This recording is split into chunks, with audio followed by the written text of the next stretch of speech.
আসসালামু আলাইকুম, কেমন আছে সবাই? আশা করি সবাই ভালো আছে। আজকে রেসিপিতে থাকছে মসুরির ডাউল দিয়ে আমের টক সজনে ডাঁটা দিয়ে।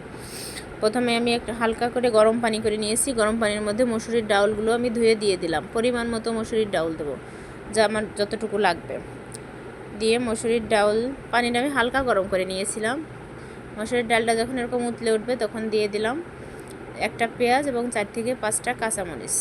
দিয়ে আমি 5 থেকে 7 মিনিটের জন্য ডালটা ঢাকনা দিয়ে ঢেকে দিয়েছিলাম। দেখুন আমার ডালটা যখন এরকম ফুটে যাবে, অনেকটাই পানি শুকায়, ডালটা কিন্তু ফুটে ফুটে গেছে, তখন আমি ডালটা দিয়ে দিলাম হাফ চামচের মতো ডালের মধ্যে দিয়ে দিলাম হলুদের গুঁড়া, হাফ চামচ ধনিয়া গুঁড়া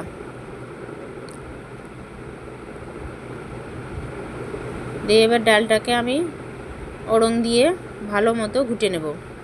এটাকে আমাদের গ্রামের ভাষায় ওড়ং বলে, যা নারকেলের মালা দিয়ে বানানো হয়।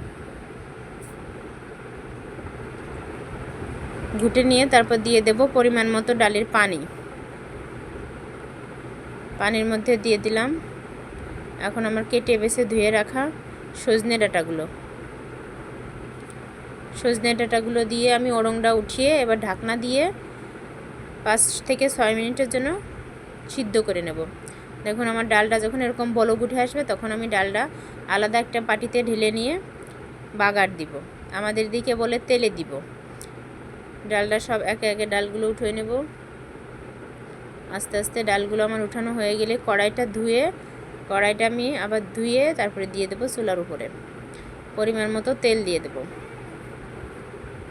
সরিষার তেল দিয়ে দিলাম।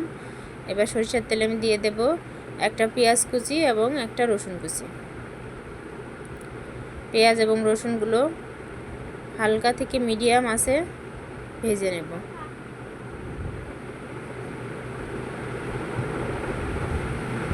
এরকম হালকা লাল হয়ে আসলে দিয়ে দেব কাঁচা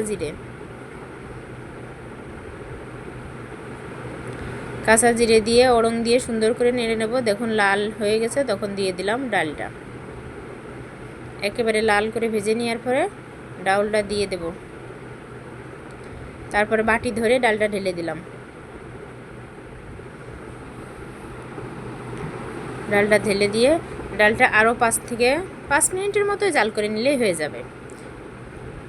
এখন আমি ডালের মধ্যে দিয়ে দেব আমার কেটে রাখা আমগুলো। এই আমগুলো আমাদের গাছের আম, ছোট্ট সাইজের, এখনও ততটা বড় হয় নাই। দেখুন এই সাইজের আমগুলো কেটে বেছে দিয়ে দেবো ডালগুলোতে। ডালটা আরও 2 থেকে 3 মিনিট জাল করে নিয়ে আমটা যখন সিদ্ধ হয়ে যাবে তখন আমি ডালটা নামিয়ে নেব। রেসিপিটা যদি আমার ভালো লেগে থাকে তাহলে লাইক কমেন্ট শেয়ার করে পাশে থাকবেন এবং আমার চ্যানেলটা আপনারা সবাই সাবস্ক্রাইব করবেন। দেখুন আমার ডালটা আমি এবার আলাদা বাটিতে ঢেলে নিচ্ছি। হয়ে গেল আমার দুর্দান্ত স্বাদের মসুরির ডাউল সজনে ডাঁটা দিয়ে আমের টক ডাল। ধন্যবাদ সবাইকে দেখার জন্য।